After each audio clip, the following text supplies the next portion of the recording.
खुलुमबाय स्टुडिअ दं आं राकेश रामसियारि बे समाव बिटिआर हालामनि थाखाय थामहिनबा सानजा फारसे रायजो जानाय गामियारिफोरनि थाखाय मोनसे गोजोनथाव खौराङा बेनो जे थाबैनो गासै गं 49 गामिखौ बिटिआरआव सोसननाय जासिगोन। नंगौ नोंथाङा थारखौनो खोनादों। बे समाव सानजा फारसे रायजो जानाय गामियारिफोरनि थाखाय बा रायजो राजाफोरनि थाखाय मोनसे गोजोनथाव खौराङा बेनो जे आद्रा थानाय गामिफोरखौ बे समाव बिटिआरआव फिन आरोबाव थिसननाय जासिगोन होननानै बाथ्रा बुंदों बिथां बिटिआरनि खुंगिरि प्रमद बर'आ गोख्रों बाथ्राजों थामहिनबा रोखा बुंथिना होदों जे सानजा फारसे फिन आरोबाव बा सानजा फारसे रायजो जानाय गामियारिफोरखौ बिटिआरआव सोसननाय जाबावसिगोन होननानै बाथ्रा बुंथिदों बिथां बिटिआरनि खुंगिरि प्रमद बर'आ। बे समाव खौरांगिरिया सोंदोंमोन जे सानजा फारसे सिमा बारायनायनि थासारिया माबायदि जानानै दं। बाउन्डारिया सानजा फारसे बा बाउन्डारिया बारायनायनि बाथ्राया माबायदि जाखो होननानै सोंथि सोंदोंमोन आरो बे सोंथि सोंनायाव बिथां बिटिआरनि खुंगिरि प्रमद बर'आ रोखा बुंथिना होदों जे सानजा फारसे थाबैनो गामिफोरखौ फोसावफिननाय जासिगोन होननानै बुंदों। सिगांनि समाव गं 19टा गामिखौ फोसावखाना होबाय आरो थिग बेबायदिनो आद्रा थानाय गामिफोरखौ बे समाव आद्रा थानाय गामिफोरखौ बिटिआरजों सरजाबसिगोन थामहिनबा आरोबाव फोसावबावगोन होननानै बाथ्रा बुंदों। थाबैनो जानायनि लामायाव होननानै बाथ्रा बुंदों बिथां बिटिआरनि खुंगिरि प्रमद बर'आ। बे थारैनो गोजोनथाव बाथ्रा बिएससि गोरोबथा जाबाय, बिटिसि गोरोबथा जाबाय, नाथाय बिटिआर गोरोबथा बे गोरोबथायाव सानजा फारसेनि जे सिमां बिथांमोननि जे बिटिआरआव हाबसननो बा बिटिसिआव हाबनायनि जे सिमां बे सिमाङा जानायनि लामायाव थामहिनबा बिथांमोना बे समाव बिटिआरआव थानो मोनसिगोन थामहिनबा बिटिआर बासि जासिगोन होननानै जों बुंनांगोन। बे समाव थाबैनो जे सानजा फारसे गामि सोसननाय थामहिनबा बिथांमोननि गामिखौ आद्रा थानाय गामिफोरखौ फोसावबावसिगोन होननानै बाथ्रा बुंदों बिथां बिटिआरनि खुंगिरि प्रमद बर'आ।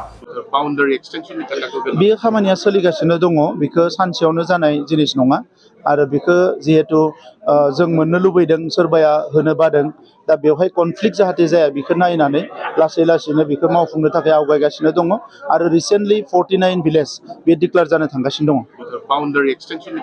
बे खामानिया सोलिगासिनो दङ। बेखौ सानसेयावनो जानाय जिनिस नङा आरो बेखौ जिहेतु जों मोननो लुबैदों सोरबाया होनो बादों दा बेवहाय कनफ्लिक्ट जाहाथे जाया बेखौ नायनानै लासैनो बेखौ मावफुंनो थाखाय आवगायगासिनो दङ आरो रिसेन्टलि 49 भिलेज बे डिक्लेयार जानो थांगासिनो दङ।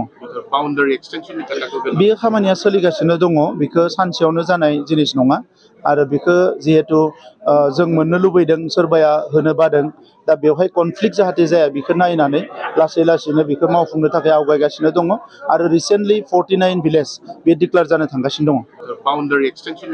बे खामानिया सोलिगासिनो दङ। बेखौ सानसेयावनो जानाय जिनिस नङा आरो बेखौ जिहेतु जों मोननो लुबैदों सोरबाया होनो बादों दा बेवहाय कनफ्लिक्ट जाहाथे जाया बेखौ नायनानै लासैनो बेखौ मावफुंनो थाखाय आवगायगासिनो दङ आरो रिसेन्टलि 49 भिलेज बे डिक्लेयार जानो थांगासिनो दङ।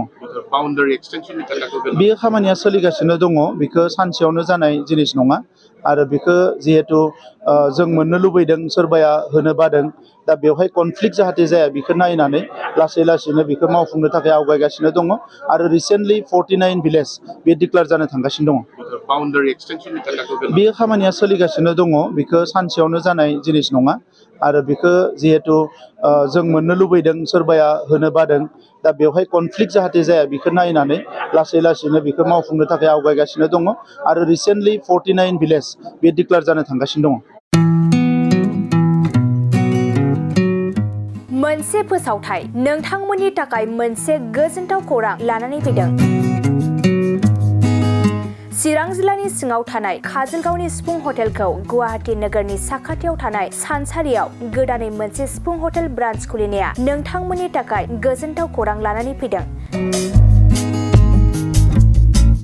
नोंथाङाबो जुदि गुवाहाटीयाव थायोब्ला एबा गुवाहाटी नोगोराव दावबायहैनाय समाव बर'नि दोरोङारि ओंख्रिखौ जानो लुबैयोब्ला गुवाहाटी नोगोरनि साखाथियाव थानाय सानसारियाव गोदानै बेखेवनाय सिफुं हटेलाव थांनानै जाहैनो हागोन। बे सिफुं हटेलाव नोंथाङा बाङाय बेसेनावनो बर'नि गोबां गुबुन गुबुन दोरोङारि जाग्रा ओंख्रिफोरखौ मोननो हागोन। अनला दाउ, सबाय दाउ, अमाजों नारजि, मैथा अमा, ना बाथोन, थारुन ना, थारुन अमा आरो गोबां बायदि बायदि बर'नि ओंख्रिखौ बे बर'नि सिफुं हटेलाव मोननाय जायो। सोरबाफोर जुदि बे सिफुं हटेलाव बर'नि संनाय खावनायखौ जानो थाखाय सिगांग्रो अर्डार हरनोब्ला नैबे 9864747796 9954772037 जामबुं नम्बराव कल खालामनानै बुकिं खालामहरनो हागोन।